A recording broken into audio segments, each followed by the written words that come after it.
প্রথমে শিউল, আচ্ছা বলো, আমরা অনেক দিন পরে যে পিকনিক করছি, তো এটার তোমার এখন অনুভূতিটা বলো।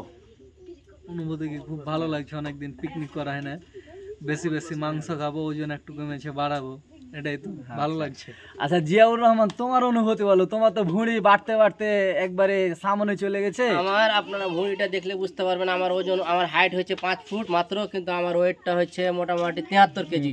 আপনারা আমার ভুঁড়িটা দেখতে পাচ্ছেন, কি কি পরিমাণ ভুঁড়িটা আছে আমার।